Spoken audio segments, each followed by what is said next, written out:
ఇప్పుడు ఒక మాట అనుకుందాం, మామూలుగా కాంగ్రెస్లో ఎవరో ఒకరు చచ్చిపోతారు, కొంచెం మిస్టరీగా ఉంటుంది ఆ సావు. ఇక దానిపైన ముఖ్యమంత్రి గారు బిజీ షెడ్యూల్లో లేకపోతే వీలు కాకుండా స్పందించలేదు అనుకున్నాం. దాని వెనకాల ముఖ్యమంత్రి గారు హస్తం ఉంటుందా?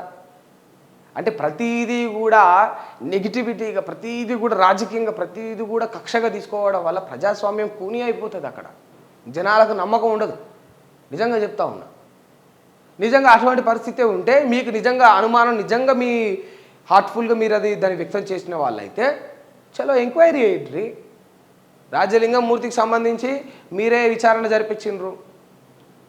భూ వివాదాల కారణాల చేత ఆయనను హత్య చేసి 7 అని చెప్పేసి ఏడాది కింద భూమి పంచదైంది 1 ఎకరం గురించి వెళ్ళి వాళ్ళే పగ మనసులో పెట్టుకొని చంపేశారని రిపోర్టు ఇప్పుడు ఈ గవర్నమెంట్లో ఇన్వాల్వ్ అయి ఉన్న పోలీసులే కదా చెప్పింది.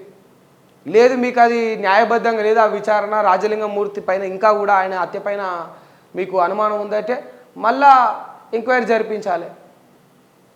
అదంతా ముడిచిపోయింది. రాజలింగం మూర్తి కేసు వాదించిన సంజీవారెడ్డి కూడా అనుమానాస్పదంగా చచ్చిపోయిందని ముఖ్యమంత్రి గారు అంటా ఉన్నారు కదా. అసలు విచారణ జరిపించిండ్రి, కేసు రీఓపెన్ చేయండి, పోలీసులను మంచిగా స్ట్రిక్ట్గా ఆదేశాలు జారీ చేయండి. ఎందుకు ఈ టైం వేస్ట్? ఎందుకు ప్రతిపక్షాల మీద ఇట్లా పెట్టే బదులు ప్రజలకు న్యాయం జరిగేదాని మీద పెట్టాలి కదా.